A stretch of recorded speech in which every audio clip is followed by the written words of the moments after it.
And we are live here.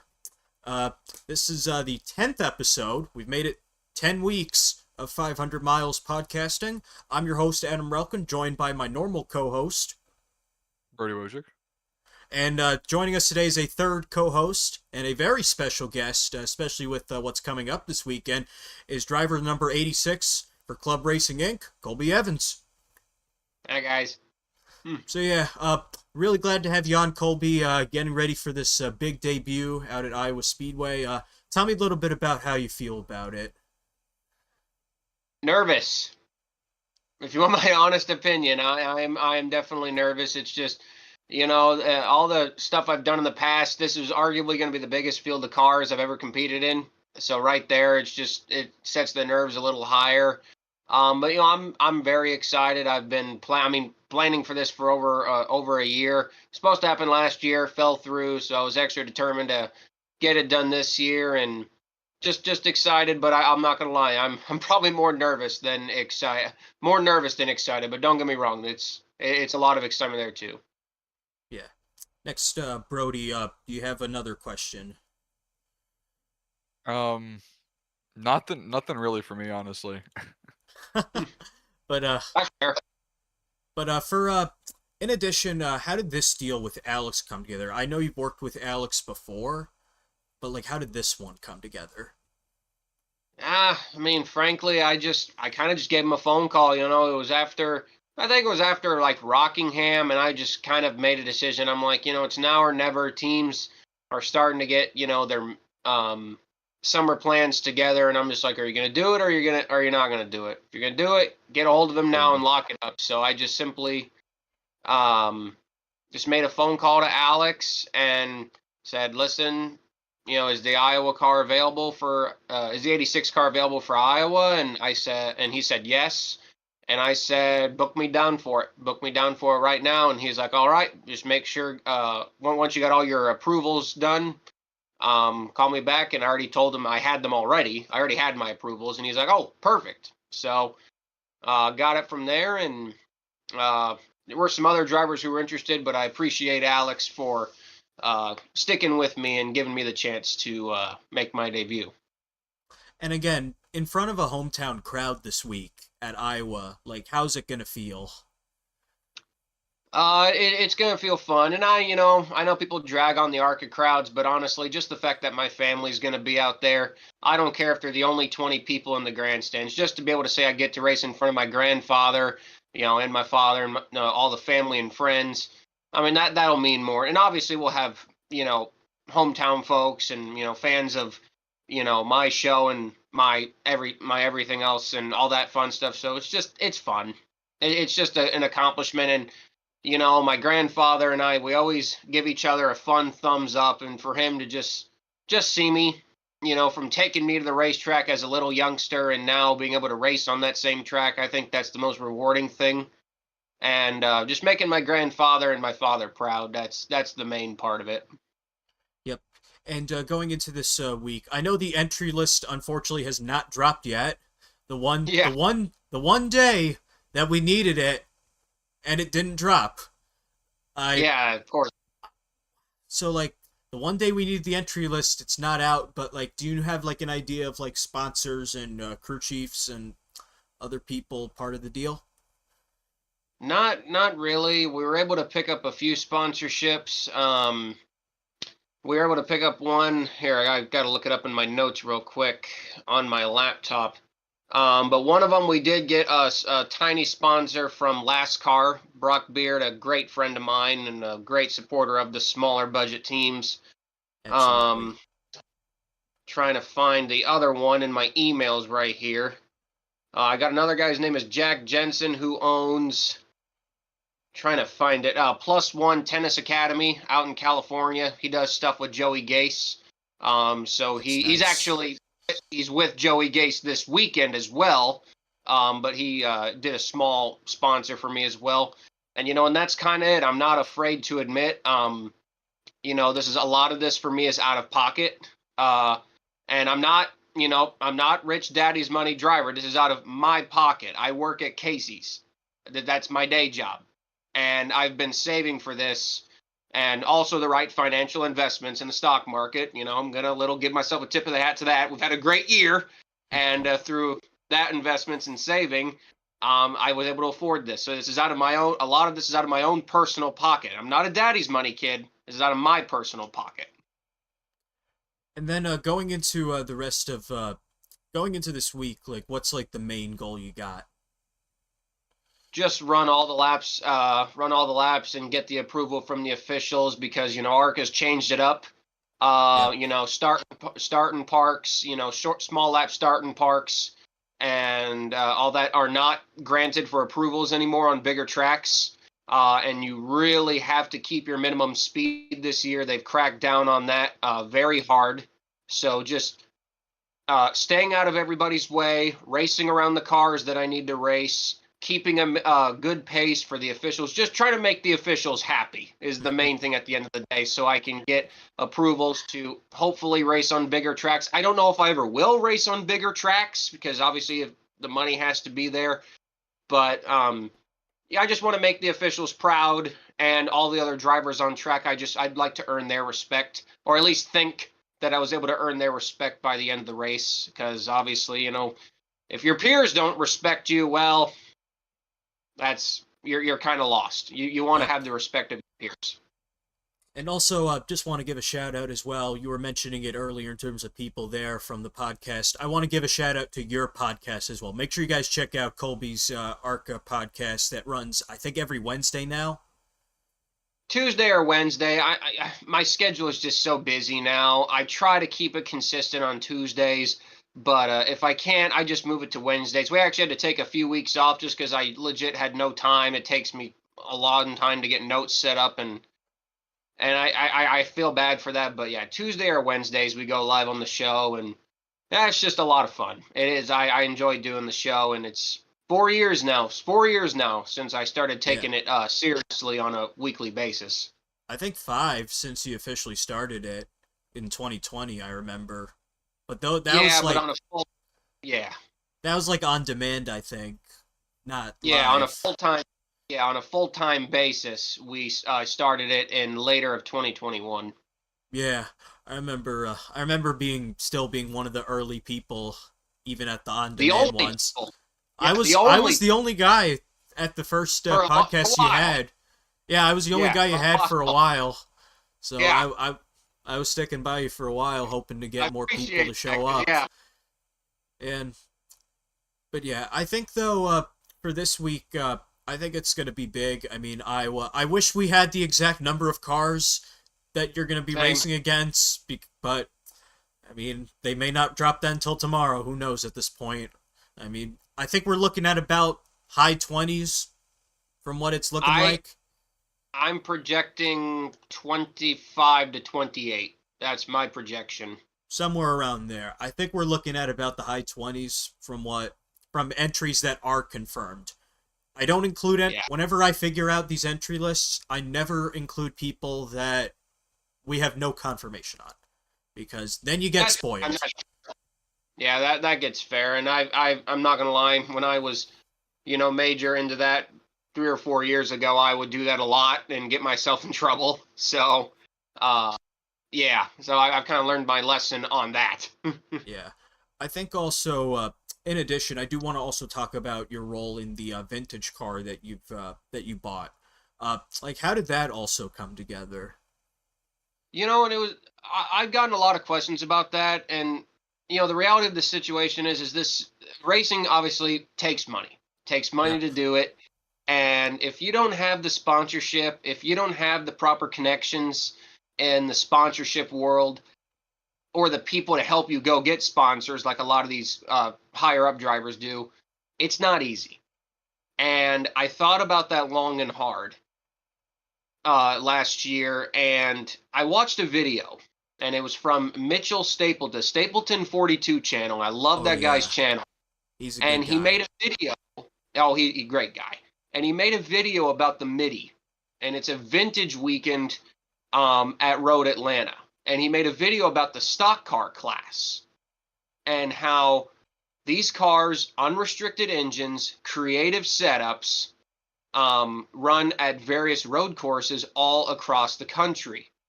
And I thought to myself, how much would that cost? How much, honestly, would that cost? So I started talking to some people who run in the series, and you're like, well, to get a decent car, you're going to have to put in this amount of money for parts, tools, and stuff. And then I looked at what I had for a budget, and I thought to myself again, could I try this or do maybe 2 or 3 ARCA races with out of pocket with what I have saved up, and then that's it. Like if no sponsorship comes from that, then that's it. I'm out of money, racing career's over, and what do I really have to show for it? So this avenue pointed me down. I was able to get a good deal on a 2007 Dodge Avenger COT Cup car. That used to be from Ganassi. Got myself a trailer. I had to get a new truck. And I quickly learned that this did cost more than I thought it did. But we're slowly getting everything together. But it's just mainly about being able to race longer. It's a cheaper once you get into the racing series, it gets cheaper. Now I know people tell you cheap in the racing world. Well, that's compared to what even an ARCA team would spend in a weekend. A vintage weekend is cheaper than that. That's what I'm trying to say. Cheaper tire bills, cheaper fuel costs. That's what I'm trying to say. And I'm only going to probably be doing this 5 to 6, 7 times a year at max. So we're not going a long time. And it's just about having fun. The dream to drive a stock car. And one of my bucket list items was to own my own race team technically. And I'm kind of doing that now. We've filed an official LLC of Colby Evans Racing. So we have by technicality, I am living one of my bucket list items, which is owning my own race team. And I also get to race around some of my favorite people. I get to race. I haven't raced yet, but I'll get to race against Joe Nemechek, one of my all-time favorite backmarker drivers. Yeah, gotta love front row Joe. Couple of great people named Carlos Gann, who was a long-time worker in the sport. Jim Barfield, who worked alongside Bill Elliott for a long part of his career. Buzz McCall, the former Caterpillar 96 runner, he does vintage racing. And just a lot of great people. A lot of good, hard-working. I'm not going to say they are up there in age. They are up there in age. And it's so fascinating to me. And I really got to thank that one video from Stapleton's channel that got me into the vintage world. And, and I love the ARCA series. I do. But in terms of a longevity career, I felt like that the vintage world could give me more of a longevity career because I'm able to do that without major sponsorship. Yeah. I don't need a major sponsor to go. Now, it would help. Of course it would help. But I don't need a major corporate sponsor to be able to go do this. I can do this on my own time with my own money and not send myself into debt where if I tried to do this with ARCA, respect to the series, I would. So, yeah, that's kind of the major reason why I tried to give this a shot. And it's a lot of fun. And, yeah, it's just driving an 800 horsepower stock car. That first track day, what we did a few weeks ago, I was terrified. Because number one, I didn't want to wreck it. I just got this car. It's the first time I'm ever going to drive it. And I was so terrified. I didn't want to blow the clutch. I know how to stick shift, but, I didn't know how the clutch, how sensitive the clutch system is with these cars. I'm trying to learn the steering. I know it's I think it's a 14-to-1 steering box, so I'm trying to learn that. And you're just trying to learn everything on the fly on a track day. And everything went really good. We probably got to replace the starter after a while. It's kind of giving me some problems, but it's no problem. So, but I'm excited to see what comes of that, and I hope to bring some publicity to HSR NASCAR Classic and other SVRA vintage racing groups as well. I'd say it's already starting to get there, especially when you look at people like Joe Nemechek that are racing in it. Bill Elliott, I think Bill Elliott's ran some events as well. Yeah, he's slowed down now that he's hit 70, but I hope he comes back for one more because I would love to say that I got to race against him, but Yeah, he's getting up there in age a little bit, so unfortunately we haven't seen him around very much. When I was at Lime Rock, I remember seeing like all of them like sprinting around the track, and I was like, "Oh my god, this is incredible!" Like seeing all these guys out here. I wanted to go talk to a bunch of the vintage guys after that ended, but I couldn't find where they were all parked in the Lime Rock garage, so I was out of They luck. they were parked at a certain part of the garage that was pretty far away from where the actual NASCAR and ARCA guys were. Um, and like I said, the thing that really appeases me most is unrestricted engines. Yep. I mean, I mean, the funny part is, with the car that I own, I'm running a car with more horsepower than your modern cup car. Yep, that's true. My engine dynoed at 799 horsepower last. It has lost some horses over the years. I mean, it's a 16-year-old motor. It's never been blown up. It's just gone through several rebuilds. And it's an Ernie Elliott motor. And probably one of the coolest moments was some of my friends in the business were able to get me in touch with the legend himself, Ernie Elliott. And that was such a pretty cool moment to be able to talk to the guy who built my engine. Absolutely. And he just said in the nicest way, "Don't blow it up." So we're trying not to do that because I don't want to make the legendary Ernie Elliott mad. Yeah, let's not do that. But No. what I also loved about it is that at the media center in Lime Rock, when I was talking with all the other media people there, they were like, "This is basically a all hell breaks loose thing, and you can do whatever the heck you want." Like that's what everyone in the media center was saying, except tires, because apparently they do mandate certain tires now, I think. Yes, they actually just announced, and it's not been the most positively received announcement, that HSR NASCAR Classic is now presented by Goodyear. So Goodyear is now the spec tire of the series, and Hoosiers are no longer allowed, which I'm not going to get into the full discussion of that. It's definitely gotten some mixed reviews. Some of my friends in the series have much stronger opinions on that, but I won't get into that. But Hoosiers will now be, I guess, mainly seen in the SVRA vintage groups because that's non-NASCAR affiliated. I actually did not even know that NASCAR owns the historic sports car series. I really just goes to show you it goes to show you how many different avenues they own. They're just not. It's like IMSA.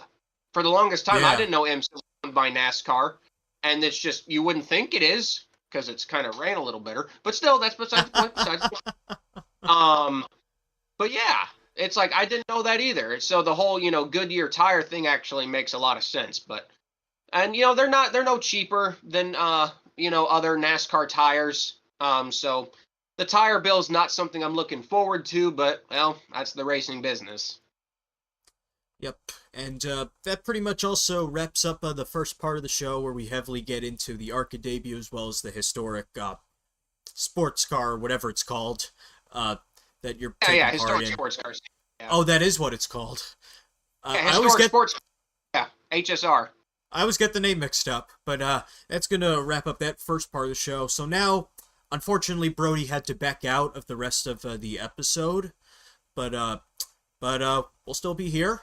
And we'll get into how Indianapolis went. So we ended up getting Bubba Wallace taking the victory this week in a storybook win for 2311. And I'm glad for Bubba in 2311 because now they don't have to worry about being on the cut line like they have the past few years, where they either barely make it or barely miss out. Now they're guaranteed in. I'm happy about it. Yeah, it was definitely a feel-good win for the sport. Obviously it gets the front page headlines, the second African-American to win at the Indianapolis. First time, I believe, on the oval because Lewis Hamilton, that was the F1 course. So yeah, definitely a big moment for the sport in terms of, publicity and obviously for the African-American community. Definitely a big moment there. Holding off Kyle Larson, of all people, who won last year's event and was trying to go back-to-back, so that's a big moment. In my opinion, the race is what it is. Indianapolis is what it is. I don't honestly think with any car, because we can really say we're all nostalgic freaks, but I've watched the first few races from the 90s, Wasn't good then, and it really wasn't good now. But No. in my personal opinion, Indianapolis is a crown jewel race because it's Indianapolis. It is motherfucking Indianapolis. Sorry for the language, but it's motherfucking Indianapolis, okay? Every driver wants to win there, regardless if the stands are kind of empty. We still had 70,000 people, and that's still not really a joke of a crowd. That's more than Darlington can even fill. So, like... Yeah, that crowd size is still no joke. It just, I know it looks small because we can fit over 200,000 people in there. But, yeah, it's Indianapolis. Every driver will tell you that they want to win there. It's a crown jewel event for sure. Your name goes into very historic record books. And like I said, props to Bubba Wallace. I did not think he would be able to hold Kyle Larson off. So that's very impressive for him. RFK getting 2 cars in the top 5. That was very impressive as well. Got to say, I'm really disappointed that the in-season challenge finale was pretty much over before it started because Ty Dillon got damage on a restart and his car was killed after that. He couldn't even run a competitive lap time. So, and you can clearly tell that Ty Gibbs was hanging back, just trying to survive the last few runs. So, that kind of ended on a flat note because I wanted to see Ty Dillon win because we all love Ty Dillon. Absolutely. So that kind of felt a little flat, but no, it was for what it was. It was fine. Was it the worst Indianapolis race? No, that is 2016. I'd argue 2008. It's kind of hard. Or 2008. Yes, need us forget 2008. So this was no way the worst one, and I really want to give a shout out. Obviously, everyone knows I'm an low budget team freak. I always love those guys. I think Catherine Legg managed to shut up her biggest hater, and I don't know if he's trolling. And I like Moonhead, but she managed to shut up Moonhead. And that tells you that she did a great job. If Moonhead, of all people, is praising her, she did a great job. And she did. She ran on the lead lap pretty much the entire race and got a top 20 finish in a Live Fast car nonetheless. So, and that's not a shade against Moonhead. I find him kind of funny most of the time. But still, for him to admit that she did a good job, that says a lot. That says a lot. So real shout out to her for doing a great job. Jesse Love, even 24th for the Beard team, not a bad finish. Hate it for my guys at MBM or Garage 66, whatever they're. They were having a great run too, so I hate that for them. Belts. I think they broke like 3 or 4 alternator belts throughout the weekends. Oh, that sucks. But yeah, overall, it was what it was. It was not the worst Indianapolis race by any means. Was it the best? No, I don't really know what would even be considered the best Indianapolis race. Maybe 2017. Just because. Just mayhem. Just for the mayhem. Yeah, why not? I'll agree to that. Yeah. But yeah. It was what it was. So, and there's a new good luck charm. There's a new good luck charm that I kind of also came up with because of Bubba Wallace winning at Indianapolis. And this is what kind of gets it a bit interesting. So, a few weeks ago, Bubba Wallace went on Sesame Street. And now this is the race. And now this is the race where Cookie Monster shows up. Cookie! And this is the race where he shows up. Is this the new good luck charm? I don't know, but I tell you, I mean, I'm a Sesame Street nostalgic freak because that was my show before I would go to preschool and at preschool, that's what we would watch.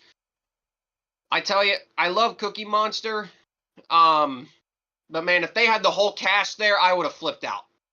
Yeah, if Oscar, why was Oscar not there? I'm telling you, if Oscar was there, that would have made the whole thing for me. Bob joked when it was announced that he was doing the command. He didn't end up doing the commando. He only did the drivers to your cars thing. That was lame. They didn't even show it on TV. Like they were making it a big thing throughout the whole weekend. They they were making a big thing throughout the whole weekend. But I mean, Bob, I know Bob Pockris joked that Oscar was going to be the first person to disapprove of what he did. So that would have made it, that kind of is what makes it funny. And again, you got to love Bob Pockris. But if I go through some of the other storylines in the field, I got to give credit to Todd Gilliland finishing 6th as well. Because after having one of his worst races, honestly, of his Cup career at Dover last week, yes.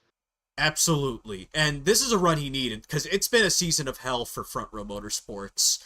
And he goes from 32nd to 28th in points. Also, Justin Haley in 11th as well. Great run for him. I find this interesting, though, that on the teardown following the race, there was a brief, like for about a few seconds, where Bianchi and Gluck were then talking a little bit about Justin Haley's status. Like, I think it was either Bianchi or Gluck. It might have been both of them, if I remember correctly when I was watching. They indicated he might be on the hot seat and that this was a finish he needed. But I personally don't think anything's going to happen because, I mean, he's basically, from what people have said, the 5th Hendrick driver. I don't see anything happening. I don't know. I mean, has he performed ever since he got into the 7 car? Not really.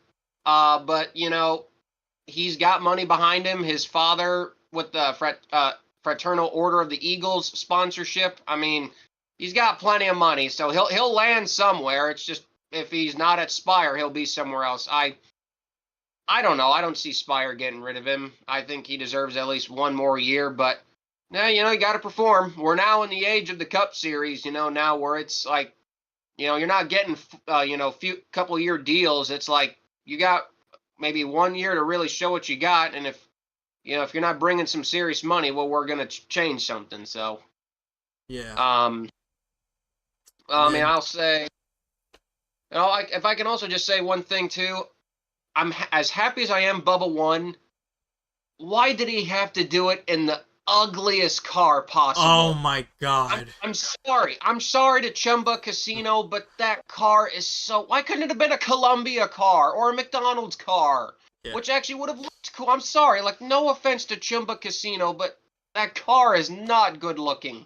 Why can't we get a Columbia car with a cool, like, blue and black paint scheme and all that? You know, like, it's been nagging me. It's been nagging me so much because it's like, I'd like to get the die cast. But it's just that paint scheme, man. Like, yeah. I don't know, man. Yeah, I don't know. It's a little personal grievance. I just wanted to say, you know, it's just, yeah. I'm happy. I want the die cast for the hell of it, because why not? But, Chumba Casino, good for you guys, but you got to work on your paint scheme. And then also John Hunter. Say. And then John Hunter Nemechek also finished in 12th. Glad that at least one of the Legacy cars had a good run as well, because Legacy itself has really taken a step forward this year. But unfortunately, what's sad about it, though, that on Sunday was that Erik Jones ended up crashing out when he was running like top 10 the entire race. So I feel really bad. And speaking of that, a few hours ago, it was announced, and we'll get to the other suspension later on. We'll definitely talk about that. There were 2 members of Erik Jones's crew that were unfortunately suspended because the tire came loose. That's part of NASCAR's rule that they made. I think starting in 2023 that 2 crew members are suspended. So the 2 of them, I think it was the front tire changer and the jackman, have been suspended for 2 races. So that's something that unfortunately had to happen because of that. I think if I go back to some of the other runs, like Ross Chastain, I mean, that was a weird incident. Like, I think what just happened was he came down on the 71, and the 71 didn't know he was going to be that close. I think that's just more of a racing incident. I would call it a racing incident, but, I mean, we don't know what really... Well, we don't... As my dad likes to say, we'll never know the whole story. We can make our assumptions. I don't want to say that he wrecked him. I don't want to say it was a racing deal. Maybe it falls in the middle. Maybe it falls onto one side. I just hate that we don't really get to see the Busch Light car as much as we used to. And I like the color green. And I'm really sad we only got to see the Busch lime car for a few laps. Yeah, that sucked, because that was a great car. And if I go back to some of the other unfortunate DNFs. There was also Austin Dillon. I think there were way more cars than the broadcast mentioned that were involved in that restart situation. A major blunder. Yeah, major blunder by the broadcast crew. There was at least, I would say, a good 6 to 7 cars that got some decent damage. Maybe more than that. Their races ended up getting. That's where Ty Dillon got his damage, and his race was over after that. And they didn't even notice on the broadcast until he was getting lapped. Yeah, there was also Kyle Busch. He was involved in that. AJ Allmendinger was involved. I think Riley Herbst was involved. Suarez was involved. Like, way more than they had mentioned. Like, and then you also had... I don't think Gragson was involved in this one. I think he had a prior issue, but he came down pit road the same time Austin Dillon did. Stenhouse was involved. Cody Ware was involved. Cody Ware was also having other issues, too, with the cool suit, which... The cool suits, that's another issue. At this point, do we need to have an investigation into this cool suit company? Why are they failing so much? I don't... Like, this is why so many drivers have just went back to regular fire suits and are just gutting it out. Yeah. It's like, I know Ricky Stenhouse is one of the guys who doesn't use it. Like, Yaley, I don't think Yaley uses it either. Oh, Yaley didn't use it, and that's what took him out at Dover. But, like, you know, for instance, that's why they had to retire the 51. That you literally saw the reason listed as fatigue, because Cody was just... I mean, when you're getting hot water pumped, you're done. Like, you can't take it anymore, and I don't blame him. I applaud him for getting out of the car instead of potentially passing out behind the wheel. Yep. And then we'll kind of go to the Xfinity race, just to keep things flowing. We talk about this guy every week on the show. It was the Connorzilla show again. And, like, we've talked about him on every episode. Out of all 10, he's got to be the one guy that we've mentioned every episode. And, like... It's impressive. And, like, Zilish, like, he wasn't even dominating the race, but he knows how to get it done. And there's a reason I've seen people say put him in the 99 now, which I don't know about that, but, like... I don't think that we want to make a mid-season change, especially if Suarez maybe pulls another walk-off at Daytona like Burton last year. So, like... Yeah. I mean, Plus, I've seen people say... contractually obligated. I mean, they can't... I guess they could take him out and pay him, but... I mean, I think it's at least... Happen. No, I think it's nice for them just to let him finish out the year. It's just... My grievances is, you know, and the problem is we've had a couple of fun finishes to make people forget about it. We got these cars running around here at 160, 170 flat out at Indianapolis, a track that has Indy cars going around it at 235. What are we doing? Yeah. What are we doing running a super speedway engine package here? It is awful. I don't care what anyone says. Watching these cars at this track just crawl. I mean, they are crawling around this track. It is not entertaining. I don't care if they're close together. That is such manufactured garbage. Give me the regular 650 horsepower package. I don't care if it's a little bit less, you know, competitive. At least that resembles more of a real race than this manufactured mess. I hated it. I kind of owe you an apology from last year, because for those who don't know, me and Colby we were watching the race together in turn 4. Like, for those who weren't aware, we were watching that together, and my dad was behind us. Herbert Salmon, great guy as well. He was sitting with us as well. Like, we were sitting watching that race together, and while I was enjoying it, you hated it. So, like, it's funny at the same time. Yeah. I mean, we had a great finish. We were on our feet cheering for Riley, but the other 95 laps were atrocious. I'm sorry. It was just... I'm not going to lie. Did we see a great battle between Zilic and Allgaier? Sure. Was it boring watching it at 160 miles an hour? Absolutely. Even a fun battle can still be a little bit boring. That's just how it goes. Just kind of wish we had a little more horsepower. If we're going to do a package like this, at least give them more horsepower. If we're going to run a super speedway package at Indianapolis, just give them more horsepower. Like, I get why they're doing it, because you can't pass at Indianapolis with any car. Like, so, like, I get why they're doing it, But like too. at the same time, I do.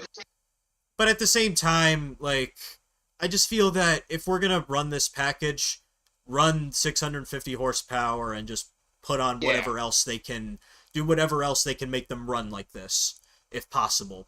Because like, if not, just send them to IRP. Why not?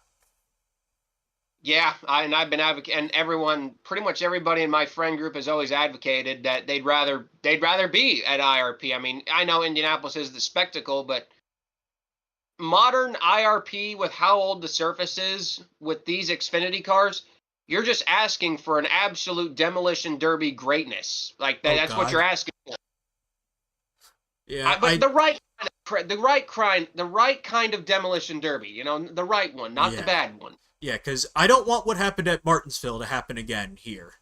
We won't have that. We wouldn't have that at IRP, but you would still have some fun mayhem. Yeah, especially with these drivers. I feel that as if I look through some of the finishes, Taylor Gray came so close to that win. Like I feel like Taylor Gray's been in contention to win like 5 races, and he's been leading with like 5 to go in all of them, only for him to lose. Like, yeah, I feel terrible. He ended up finishing 3rd. Like, I feel terrible. Like, and he's not even in the playoffs right now, I don't think. He's like below. So like, I feel really terrible.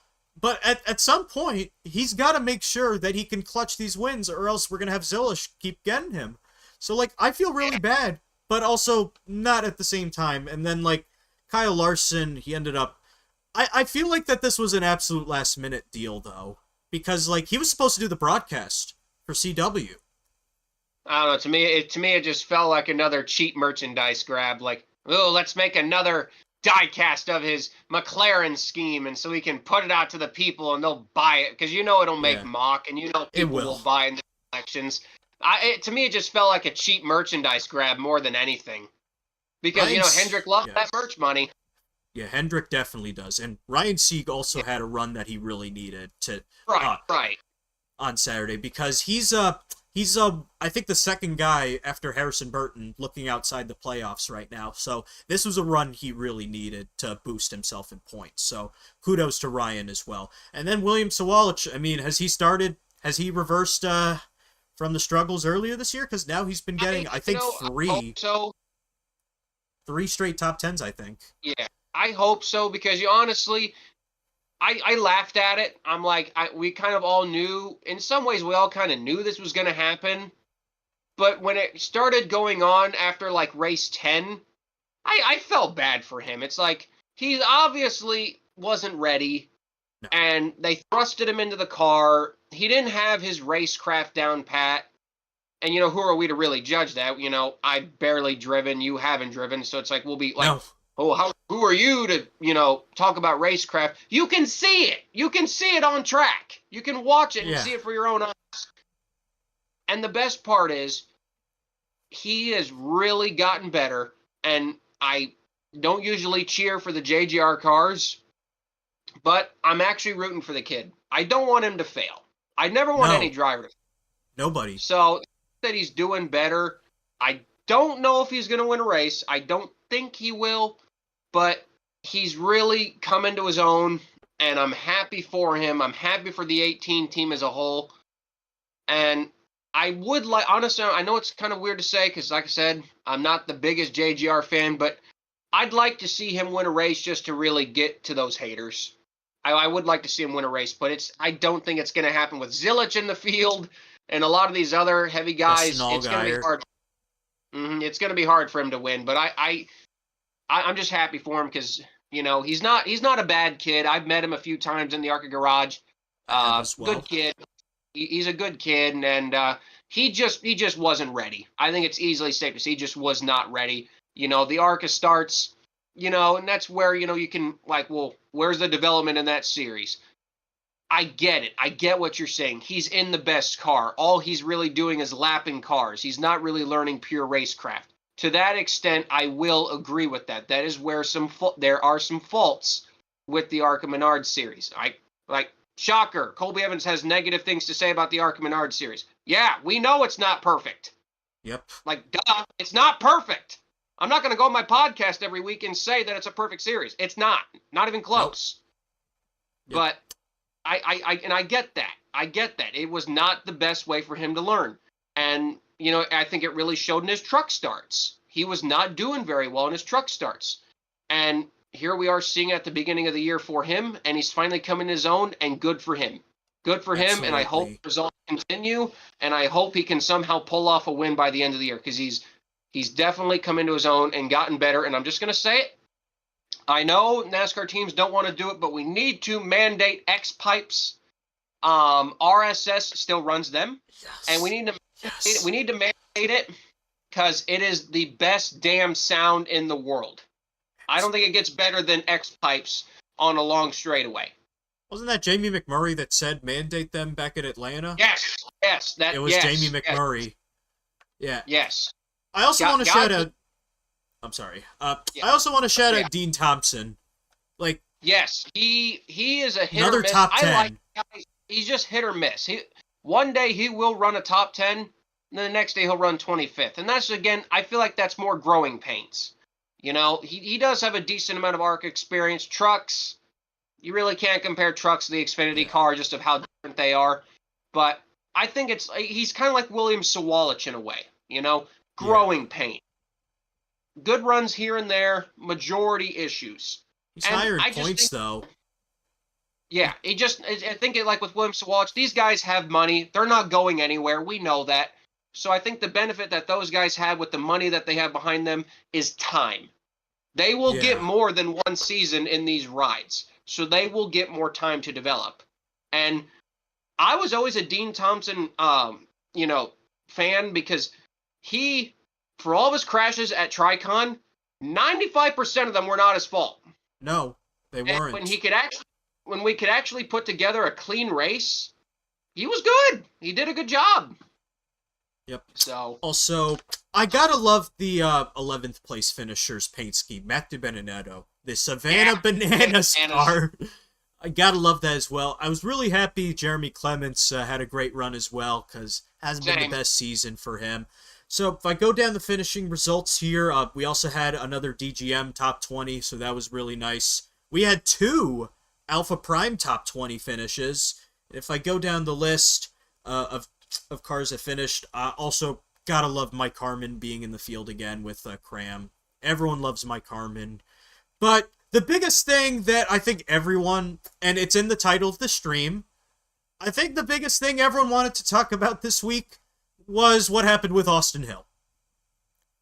Yeah. I really don't know what to say to that. I actually did not see it live. I was at a family dinner, but my Discord was just blowing up, and I'm like, oh, God, what happened now? It's like, I'm just trying to enjoy a family dinner, so I snuck off to the bathroom, and I went, oh, well, that sucks. Yeah. I didn't really know what to say to that. You can say what you want. Did he get out of shape and, maybe overcorrect into him? He can make that argument. The problem is the white gloves, that's why you don't wear white gloves. The white gloves kind of tell it. If he didn't wear white gloves, he may not have gotten suspended. I think he may have gotten past it if it wasn't for the white gloves, if you want me to be honest. But those white gloves are not going to save him. And telling the sanctioning body to go F themselves probably did not help his case. I don't know. I mean, we haven't seen anybody get fined for saying that ever since Brian France was in charge, so I'm not going to really... But I don't think that helped his case, is what I'm trying to say. I don't think it helped anything. And then, and obviously Austin Dillon's taken over the car. I knew that was probably going to happen, but I had my fingers crossed that we'd get to see Kyle Busch make a return to the Xfinity Series, because, who would have thought that? Yeah.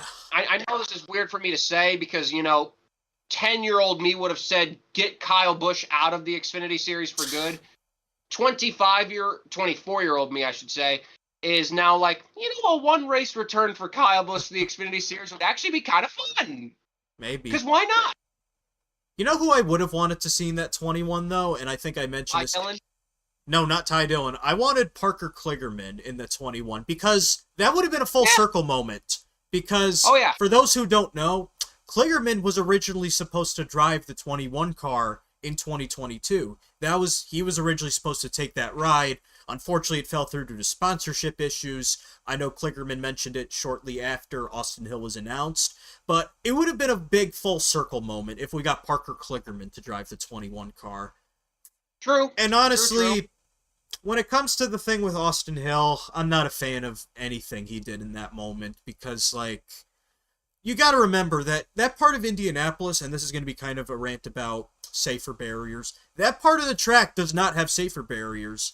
And that raises another issue I have. Why does Indianapolis...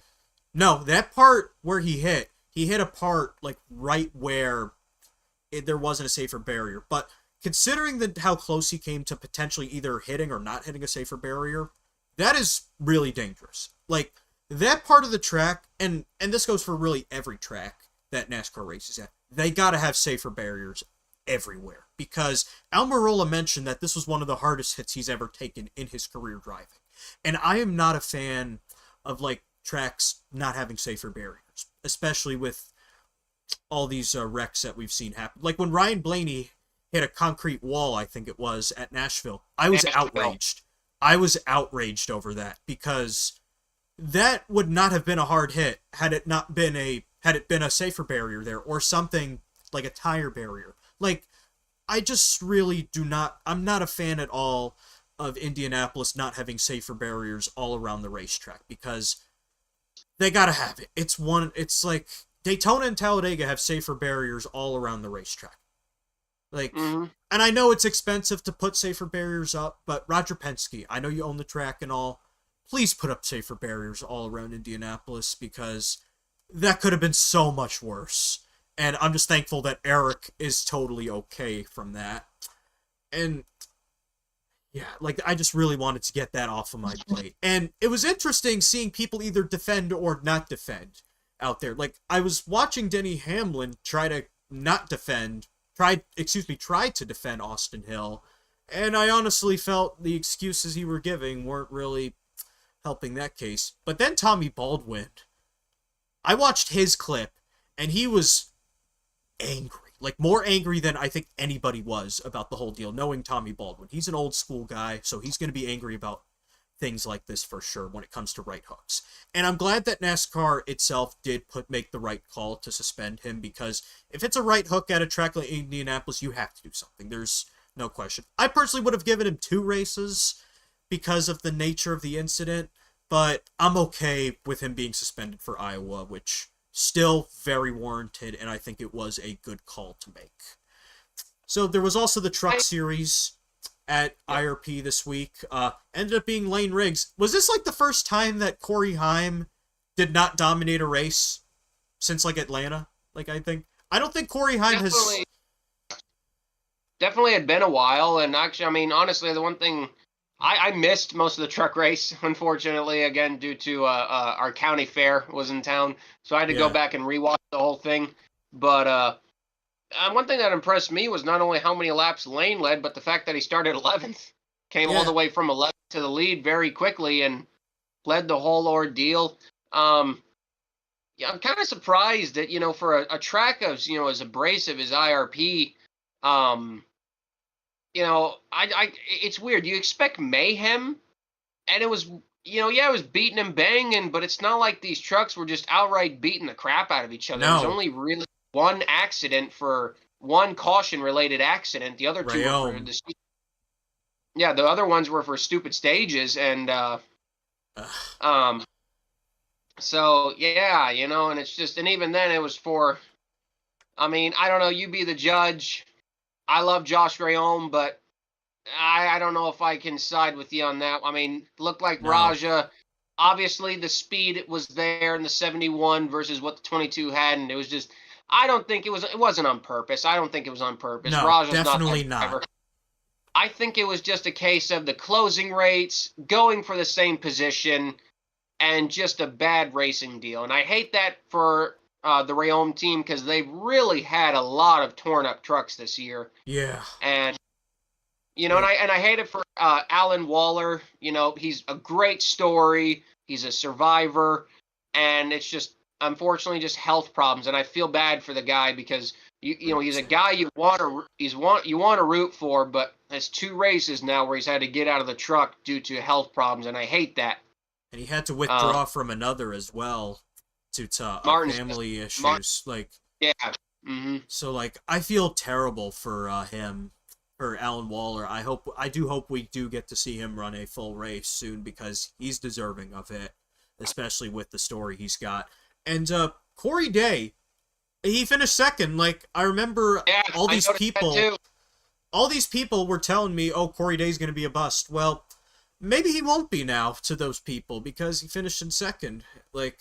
I think he's got something up his sleeve, and I was also really confused seeing Ross Chastain in the field for the truck race because there's not a higher series racing at IRP. We don't really see Cup guys or Xfinity guys race at a standalone event. So I was a little surprised, although I think someone did mention that this apparently was where he made his truck debut, I think. Yep, he drove the 66 for Stacy Compton's team. Stacy Compton. Stacy Compton. Turn 1 racing. Yep, Turn 1 racing. He drove the 66 truck that, and an ironic twist, Justin Marks drove that truck that same year. Yep! That's what makes it more interesting. Because Marks was driving the GoPro truck.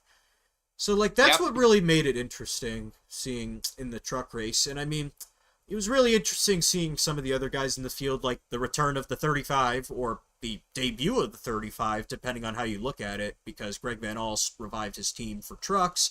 He actually didn't run that bad. He didn't run that bad. For a guy, for his own operation, his own notes, he did fine. Just finishing the race in one piece is all he needed to do. It was a decent truck, came from Timmy Hill's operation, so, the truck was well taken care of. So, he did what he had to do. It's just, I kind of hate it for Greg, he's in his 40s, and, he just wants to go live the big time. I can't fault him for that. He's a nice guy. Absolutely not. He just wants to go live the dream, but, sometimes when they say you're past your prime and you're still trying to go live that big dream, unfortunately, sometimes situations like that can happen in the Xfinity Series, and I feel bad for him because the passion is there. The passion is 100% there. But, man, it's just his Xfinity tenure. I'm not going to lie, it was hard to watch. Yeah, I felt bad for him. It was hard to watch, and I hope he can make the best of this. I don't see him personally. Yeah, I don't see him going back to ARCA. I think trucks would be a good spot for him.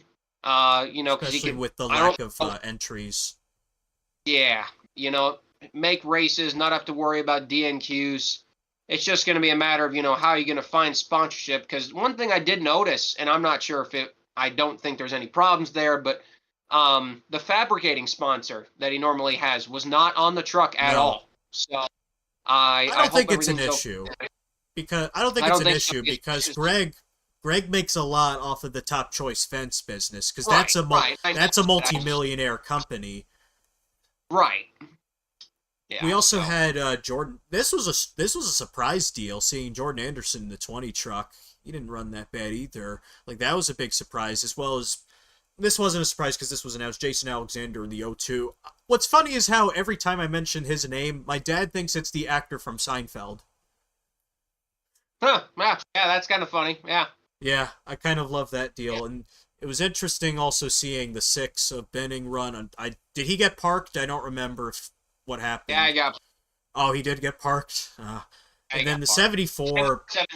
He got parked too. Oh, Boston Oliver got parked. I love that name as well, Boston Oliver. That's a racing name. That's a racing name right there, man. I love that name. Yeah. And what happened with the 2 truck? Because he pulled off pretty quickly. Cody Dennison, he pulled off pretty quickly. I messaged Cody about that, and he just said the truck broke. He didn't want to go any farther into it, and I didn't want to press him about it. He had a rough day too. He had an issue in practice that may have had to do with it. Yeah, and just the ARCA race. He said it was probably the hardest race he'd ever ran, and then to step out of the ARCA car and then jump into the truck, he said it was he said he had a great time, but it was one of the more miserable days he had had. Yeah, and He was going to finish last until, unfortunately, Stuart Friesen was DNQ'd. Been a bad And few days for Stuart Friesen, and well wishes to I him. wanted... Probably the worst dirt modified accident I've ever seen. Why was that wall exposed like that? It's the video is hard to watch because it literally keeps getting worse the more you watch it. 3 awful hits. I'm so thankful he's alive. A broken pelvis. He's out for the year. My dad had a broken sunk as soon as I saw the video. Like, and by the way, here at 500 miles, I know Brody's not on the show right now, but me and him, we wish our biggest and well wishes everyone here that's been a part of this show before. Yeah. We all wish our well wishes to Stuart Friesen. Oh yeah, and like they announced that the broken pelvis, he's out for the year. There's no way he's coming back for the safety, and especially he's not the youngest chicken in the world. He should 42. Be out for the year. Yeah, heal up, sit out for the year, come back in 2026. You do not rush a pelvis. When it comes to your pelvis, you do not rush that. Absolutely not. That happened to my dad. He came back to work a little too soon, kind of screwed himself up. So just from personal experience, seeing people with broken pelvises, he's out for the year. And the reason why we bring that up is Stuart Friesen got DQ'd after the truck race. So like I said, it's been a rough few days for him. But now it begs the question. The team is locked into the Owners' Championship playoffs. I think they're going to go for it. And I think the best part about this truck is that it already has sponsorship. The Halmar International team helps fund the truck, and they also have sponsorship from Ferris. So they don't have to go out and get paid drivers, in a sense. And I know some people in Discords have said, they're just going to put some drivers from the 62 truck in there. I don't like that. I think what they need to go do is get one driver for the rest of the year and establish that connection. And my personal vote for that, they should go get Ryan Truex. He's a Toyota driver, so you're not going to hurt him with the manufacturers. He's a great driver, nonetheless. He can go out and win. He's proven that. And I think it would be one of the best stories if Ryan Truex could jump into this truck and take them to the Owners' Championship win, because this team is good. This team is good. They've gotten, compared to the last few years where they were not doing well, they've really come back strong. And I just think that'd be the best move. Now, is that going to probably happen? No, but I think that'd be the best route for them. Multiple drivers, I don't like that, because then you cannot establish a connection with the crew chief or the team itself. And this one hurts close to home, especially because I'm a New York boy. Yeah. And Stuart, I know Stuart was born in Canada, but he's from New York State. So, like, this one, it's, regardless, it still hits really close to home. So, like, I know we also had the ARCA race, which ended up being won by Brent Cruz. Butterbean, though, led the good first part of it. And then I think he had a mechanical issue go wrong. Burnt up his stuff. A classic thing that you can do at IRP. You burn up your rear tires, and at IRP, once you burn up your rear tires, you're not getting them back. Nope. And ended up being an interesting race at the front. I mean, I will say, though, the mid-pack in ARCA has improved so much. It's best. I got friends who work for Venturini and, who work for, Pinnacle in the 18, and I love them, but it's like, man, the 4th place to 10th place in ARCA is like the best racing. It's even before those teams are so even. They beat the crap out of each other.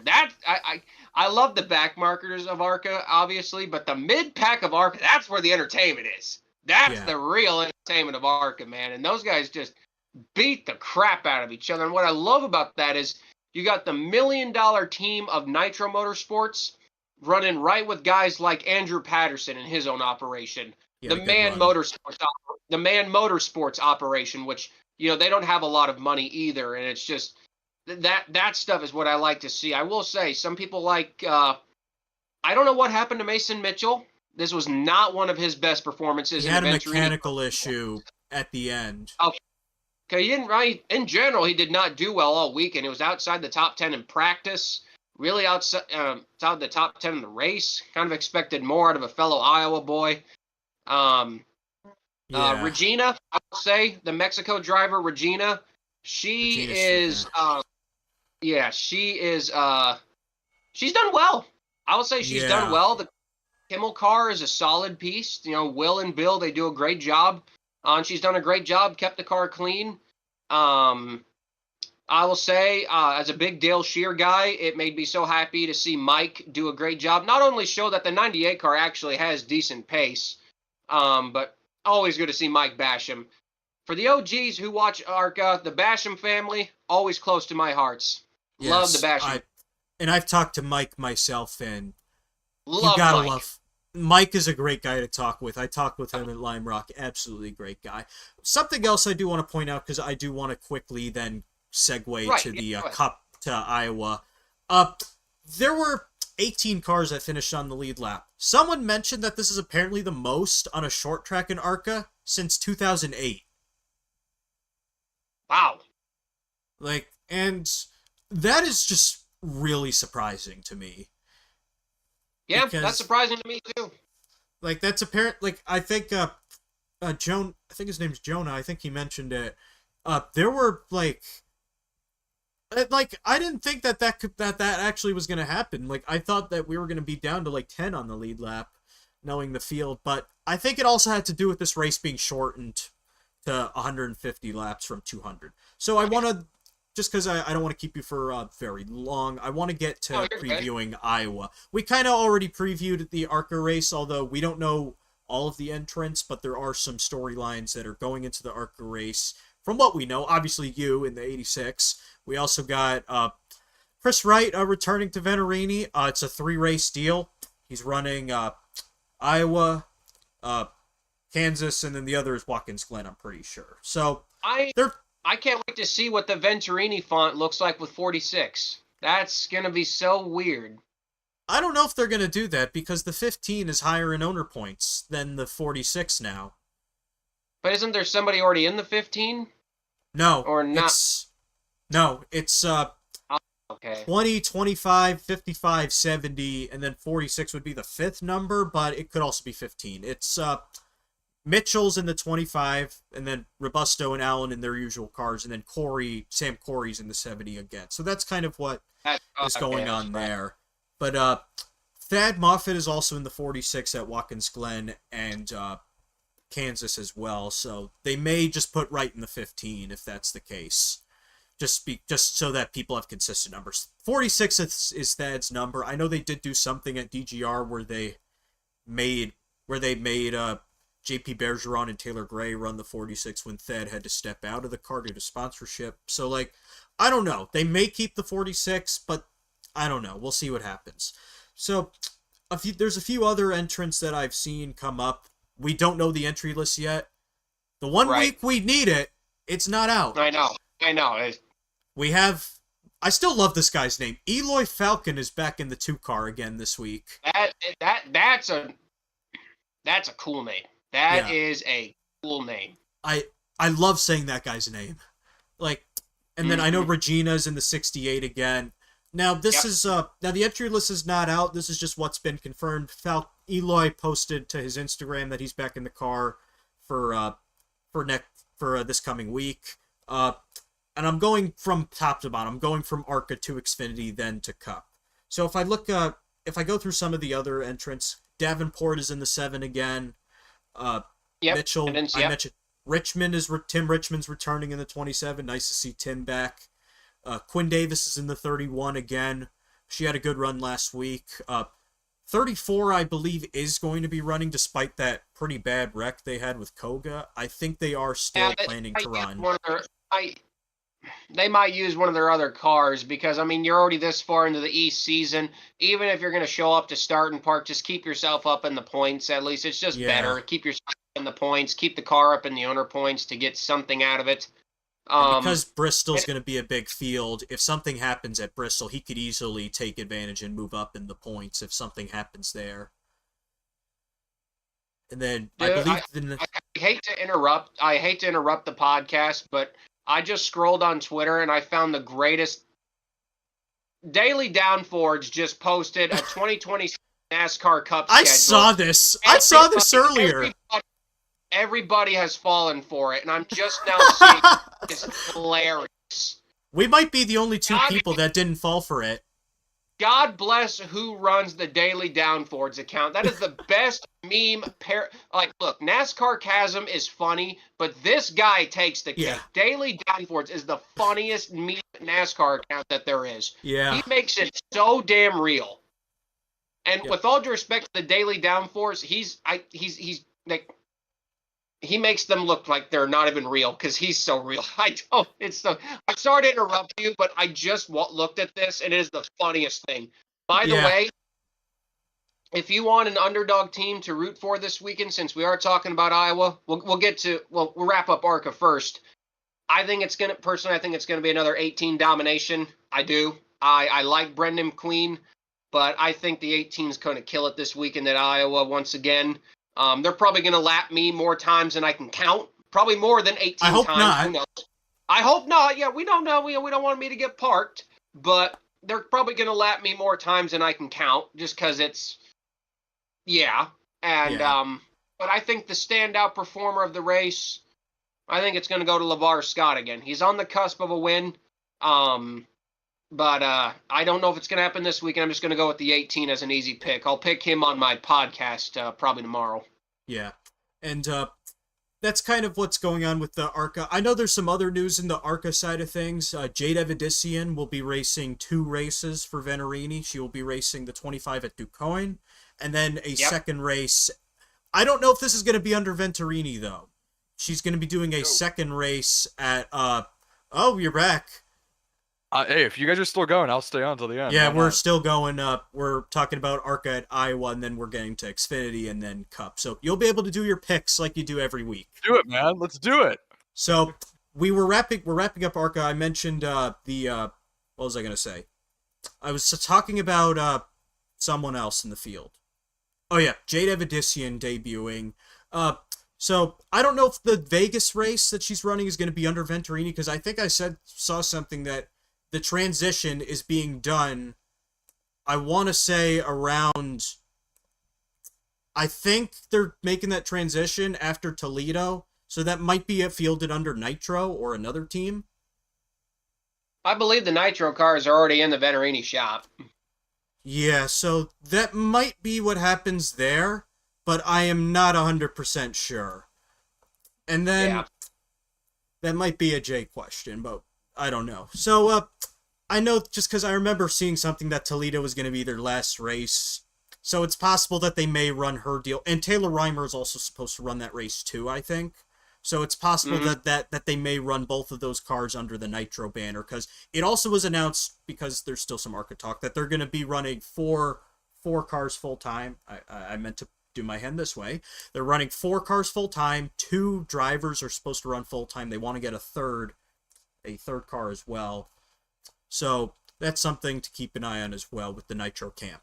And they also announced Annunziata is going to run the 70 at Portland and another oval. And Brent Cruz is going to run the dirt races in the 70. So that's going to be tough to compete with. I won't deny it. I mean, he's kicked butt at the dirt races almost every time he's run them in ARCA. So that's going to be something to watch for. And then I think there was 1 or 2 more things that came out of ARCA today. I'm not 100% sure, but there may have... come out today. They didn't come out today, but it came out a few days ago. If you want to feel old, we have our second ARCA driver that is born in the 2010s. Yes, Tristan McKee. He'll run, I think, Watkins Phoenix Glen. and Watkins Glen for Spire. So if you want to feel old, and I'm only 24, but we got 2 15-year-olds now running in the ARCA series born in the 2010s, and it's just like, good grief. And both me and Brody are 19. So, yeah, we both feel old. What are we doing, guys? What are we doing? What are we doing? Like, yeah, there's guys running ARCA. Yeah. And when I've interviewed guys like Sawalich and Zilish, I still feel younger than them. Like, yeah, I still feel younger than them talking to them. Like, it's kind of scary, but I don't know I don't know how to go about it. So I think we should move on to the Xfinity, and we already talked about how Austin Hill is suspended. It's Austin Dillon in the 21. But if I go down the entry list here, if I can pull it up on my phone in a second, there are a few notable Xfinity entrants in the field. If I can pull it up here. We have Patrick Emmerling back in the 07. Ross Chastain, this is the last race for Chastain Xfinity in the 9 car. We have Garrett Smithley's a normal entry. Corey Day in the 17 for Hendrick. Justin Bonsignor returning to the 19. Little fun fact about Bonsignor. The modified tour was supposed to run at Iowa in 2020, if I'm not Don't remind me. Don't remind me. I'm sorry. I am still mad. I was looking forward to that race so badly. I'm sorry, buddy. I had to mention it. And they took it. The big block modifieds at Iowa would have been one of the best races in history. That bothers me so much that we did not get to see the big block modifieds at Iowa Speedway before the damn repave when it was in its prime. Like, oh. Yeah. We also have Tyler Tomasi in the 35. That's a last-minute deal. I think what's interesting about that car is that car used to be an MBM car. I think it was mentioned that Gase bought that car from MBM somewhat recently because it was a car that Maggio ran.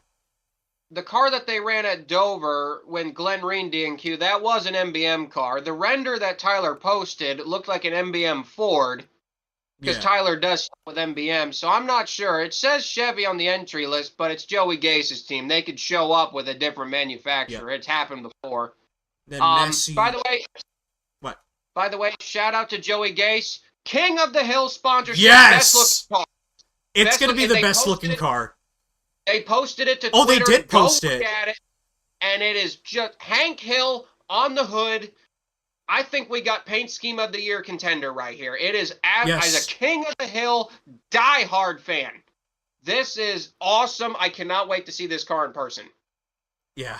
And then we also have Mason Massey in the 45 again as part of his part-time deal. We mentioned Gase. And King of the Hill is doing both the 66 and the 53. Yes. Yep. And then Ziada then returns to the 70 again after Honeyman took the turn last week. Cram in the 74 as well again. And then Balicki also returning to the 91. So those are pretty much all the part-time entrants there. And then, as we mentioned, the only, part-time car I should probably change the wording to there. The 66, which will be piloted by, as we mentioned, Joey Gase, which, that's going to be fun. I mean, Joey, this is his home track, so it's no-brainer that he'd want to run anything there. So, I'm just really happy that Joe... And here's a fun fact. I don't know if I've ever mentioned this before to anyone, really. I raced go-karts against Joey Gase in 2018. There was an event. I just flew into Kentucky or Cincinnati, and we heard about some event that was happening at a nearby go-kart place. And we saw that apparently Joey Gase was competing there. And we were like, you know what? Let's go suit me up. Let's go do it. I mean, we didn't plan on it. We were going to go drive all the way down to Lexington. We did. Well, we stopped at the go-kart place to get approved. I got approved. We then went to Lexington, all the way down, an hour down, south. Then we drove all the way back up north to close to Cincinnati near the airport there in northern Kentucky. I raced against Joey Gase in go-karts, twice actually, because there were multiple races. And I was only 1 second slower than him in time. So, I remember Bobby Dotter joked to me, because he was his team owner that year in 2018, in the 35. He joked to me, if you beat him in lap times, you're going to drive on Friday. That would have been cool. And, I wasn't old enough. I was 12 then. I mean, I'm old enough to race in NASCAR now, but at this point, I'm probably never going to do that. But just a really fun story that just came to my mind in the moment, because that's a story I don't think many people have heard me tell before, because it's a really fun one. And you know what, Brody, because you're back, let's take it away with your picks for this week. Kick it off. Iowa. So, the interesting thing with Iowa is this was really hard because we have such a small sample size for Iowa. Even if we take how Xfinity performance has been, a lot of these guys just are so new that Iowa just wasn't on the schedule at all. So let's take a look. I usually start out with the goods. Let's take a look at the bads. And I used some, for my odds, I think of similar tracks, how they do at this track. And then I also just look up what the given odds are on DraftKings. But what we have first for the just not so good, someone who's not going to probably do well, is Kyle Busch. So although he has been historically good throughout the 2000s and 2010s at short tracks, he hasn't won this decade on a short track. And since joining RCR, he's only finished in the top 10 once at short tracks. So that 8 is just not fast anymore for short tracks. So Kyle Busch is a no-go. Who else is a no-go? Someone I've been giving a lot of praise to lately, but it's Chris Buescher. Chris Buescher just sucks at short tracks. That's all I have to say. Yeah, definitely hit or miss. But then who's the sleeper here? It's Ross Chastain.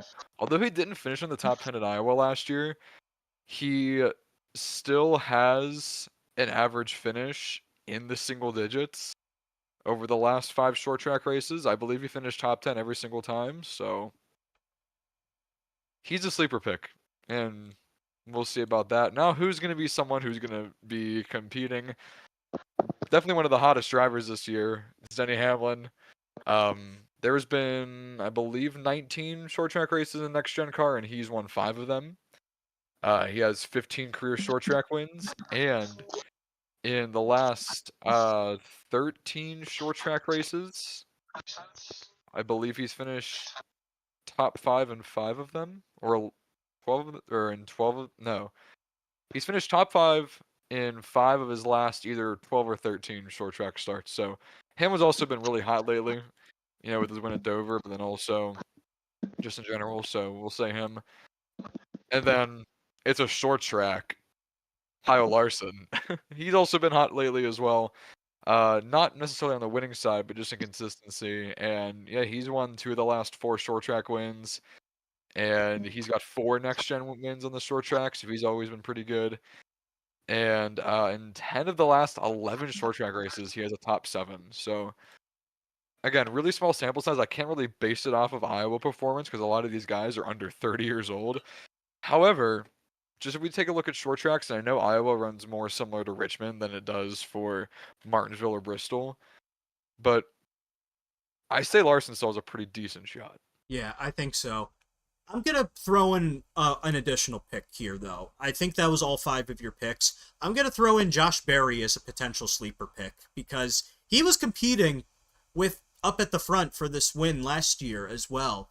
And, like, short tracks are where he shines. And that's undeniable. So Josh Berry, we got to give him a lot of potential credit here. And I just really think that this is a track where Josh Berry really can shine because he's done it before many times. Colby, you got a potential win pick? For Iowa, I'm probably just going to go with Blaney again. He dominated, well, didn't do dominate last year, but he had a good car. Probably just going to go with Blaney. Blaney or Larson, but probably just going to stick with Blaney as a safe pick. I enjoyed the race last year. Obviously, the next-gen short-track package is meh, but I feel like Iowa makes it work. And, you know, the one thing we did see with the IndyCar race is that while, yes, they did repave certain areas of Iowa Speedway, the track has definitely aged. Yep. The IndyCar race showed a lot more passing, showed a lot more attrition, and I think we'll definitely see a little bit more of that with the Cup race as well, and hopefully it attributes to, a decent race last year to a better race this year. I think it will. And with TNT's coverage ending, we now have, in my opinion, the best broadcast returning. NBC is back this week through the end of the year. I miss Lee Diffie so much. Yep. I like Lee. Yeah, but you know what the biggest con of TNT's broadcasting was? And it wasn't even the broadcast. It was that we didn't have a single pancakes commercial. I knew you loved it. I literally would tweet it out, just pancakes. It was the best. It was just, that is such a great commercial. We need that to be on. If NBC wants to be up there with Prime for this year, we just need the pancakes commercial again. I just wanted to bring that up. That's the biggest con I had with TNT. There was no pancakes. But there were some other cons with TNT. I mean, it felt like there were some things they were missing. The only I think one of the biggest issues is that they apparently kept changing the producers for each, or directors. Because I remember Dale Jr. mentioned that the director for Atlanta did not return for Chicago. It was a different director. So I think TNT just has to make sure that for next year with their 5-race slate that they are more consistent. Because we know they're listening to fan feedback. So I think TNT just has to focus on that for next year if they want to get it as good as Amazon Prime or NBC. We know NBC is going to do good. It's just that if TNT wants to be up there with the two of them, we know Fox isn't going to have a shot at that. But if TNT wants to be up there, I think they just need to be more consistent with who's behind the operations. So, one more thing before we wrap up. And this also kind of has to do with NBC, and this is kind of a bit of a blunder. I saw that Bianchi and Gluck were also talking about the playoff committee, which there's a lot of in-depth stuff going on with that. And unfortunately, it was revealed that they may have to postpone any changes to the current playoff format to 2027. Because from what it seems like, the issue is if they release the schedule before they have a format and they still don't have a format decided on, the issue is they may have to postpone making changes for next year. Because if it turns out Talladega's the third to last race again next year, you can't do a 3-race format like it's been proposed. I've got the bet. I got a great idea. I know you want it. How about no formats and we just go full season? I know you want it. Concept, we did that a long time and we had no problems. So, if they're having trouble finding a format, well, here's an idea. How about no formats? And it has been floated in the committees. Like Gluck and Bianchi were saying, there have been many ideas, more than just a full season format that have been floated. And I think that, and while it was certain in the committee that the committee unanimously was saying we're not doing a one winner take all deal anymore. We don't want that anymore. It was apparently unanimous in the committee, which is about 30 to 40 people. And apparently NASCAR then said, the problem is we're open to this, but our TV partners have to agree as well. And then you run into the issue of how NBC signed a $1 billion contract for 7 years. And then while NASCAR could technically say, oh no, we're changing the format, you guys don't get a say, that is bad business. And it's unfortunately a bit of a roadblock that we're running into with the format. I will be giving a proposed format in an article coming out soon for Seriously Fast Motorsports. I will be having an article giving what I think the format should look like. But I'll just say firsthand that the format I will be proposing will not be a one-race winner-take-all deal. I'll say that firsthand right here. That's not going to be part of the format that I'm proposing for y'all to check out. And maybe even people on the committee will say, oh, this guy's got a good idea. What if we look into this?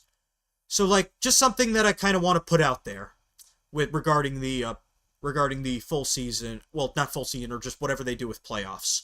So, just something that I kind of want to put out there, and I am admittedly disappointed that NBC does get the say, but this is what TV does. TV runs sports. They run every sport in terms of money. They bankroll everything.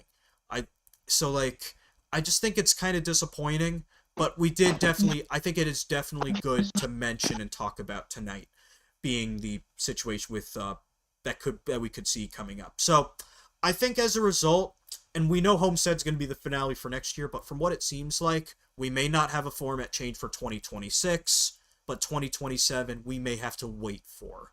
So that's kind of the last thing I wanted to talk about for tonight.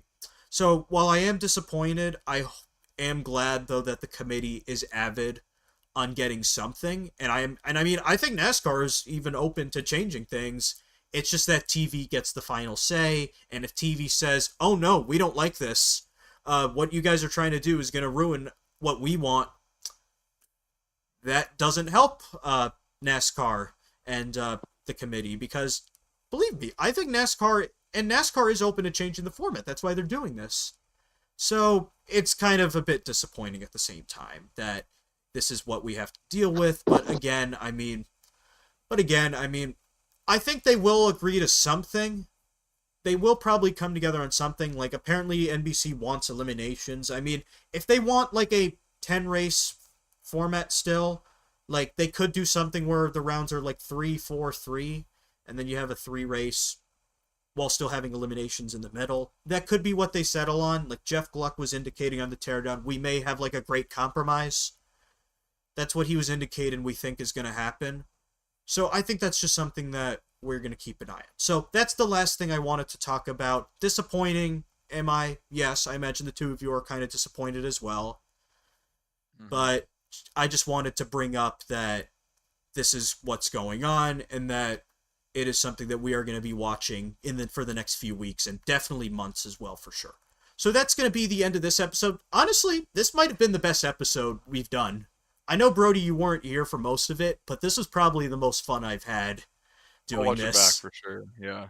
So, like, again, thank you, Colby, for joining us for this. I'm really glad we got for this. I know we went on for a while. I was hoping to keep it at an hour, but like, I'm really excited for you making your debut this week. Go kick some butt, and thank you, and run all the laps. That's that's what we're really asking for. So again, my name is Adam Relkin. Again, joined by Colby Evans as a guest for this week. And obviously my regular co-host, Brody Wojcik. So this is also going to be Brody's last show for a while. I know you had been mentioning it. For next week, we will most likely, unless something changes, we will most likely have another rotating co-host take the second spot. So I just wanted to mention that. And again, Brody, thank you for starting this with me. Yeah, like, I really want to thank you for starting. Because this was an idea, and just for the record, Brody is not quitting the show. He will be back in the future. He is not quitting. I mean, me and him own this thing. We own the podcast. Yeah. We started it. We're two ex-streamers who wanted to do something we had in common, and we did it.